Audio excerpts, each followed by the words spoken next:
À un moment donné, on est tellement mal pris, moi puis Gepetto, on se retrouve d'une grosse baleine. L'École nationale d'apprentissage par la marionnette fête ses 22 ans cette année.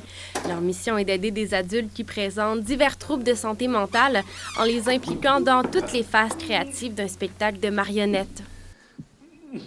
Alors, ce qu'on fait, c'est qu'on utilise les arts pour permettre à ces gens-là de découvrir, de développer leur confiance en eux, de découvrir leur potentiel, de réactualiser leurs compétences et en même temps de développer le talent, qui est une reconnaissance de soi. Mais comment contribuer à briser l'isolement de ces personnes qui ont des problématiques sévères et les amener à se sentir mieux? Les gens, en fait, ils vivent un problème de gestion des émotions. Fait qu'au théâtre, on en parle beaucoup de ces émotions derrière les mots. On travaille sur des thématiques. On aborde le sujet des émotions et de l'imaginaire.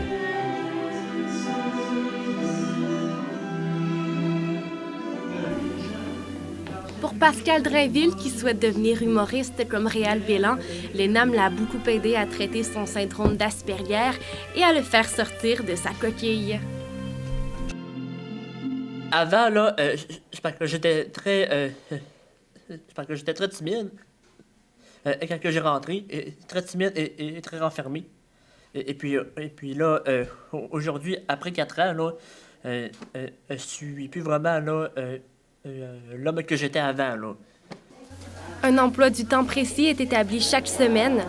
La chorale est l'une des activités dans laquelle les élèves doivent participer.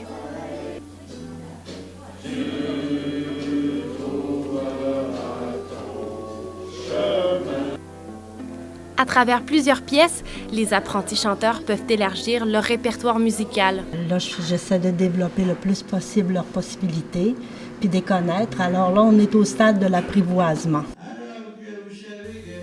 Il y a aussi la préparation du spectacle de marionnettes de 2013 qui favorise le travail d'équipe et qui demande une certaine adaptation de la part des intervenants.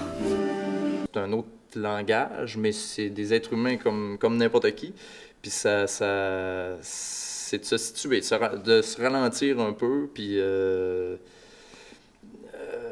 s'adapter aussi à la clientèle. Là. Donc, mais ça va bien. Là. Ces numéros permettent aux participants de s'exprimer devant un public. Ça m'apporte que jouer des personnages. J'adore ça. Ça m'apporte que je me sens plus heureuse. Que je fais quelque chose d'utile, de valorisant, puis que j'aime aussi pour que les gens y rient.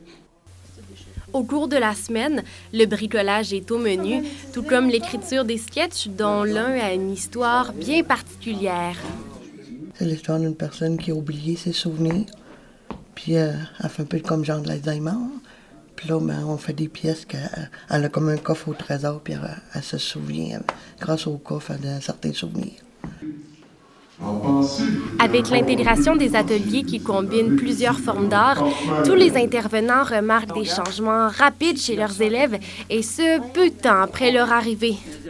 Il y a une grosse différence entre quand ils arrivent, après 6 mois, après 1 an, tu vois une ouverture, tu vois qu'ils sont allumés aussi, parce qu'il se passe quand même beaucoup de choses, là, pas juste sur la scène, mais en haut, dans les locaux, tout ça.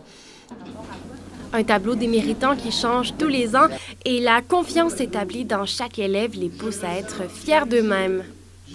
Mais écoute, ici, ça m'a sauvé, là. Genre ici, c'est ici qu'on a appris à me faire confiance. C'est ici que j'ai appris qu'il y avait du monde qui était encore correct. Puis c'est ici que j'ai compris que j'avais aussi des talents que je connaissais pas, là.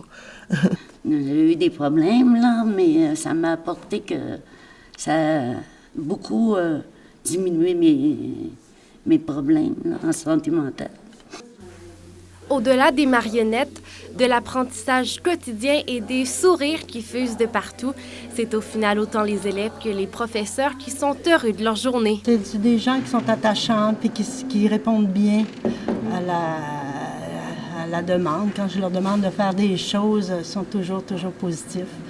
Que la personne fasse des efforts, puis se dise « je bouge », puis quand je viens ici, je pense pas à ma maladie, je peux travailler sur d'autres aspects. Ça, je trouve ça extraordinaire. C'était Angie Larouche pour Un devoir de citoyen à Saguenay.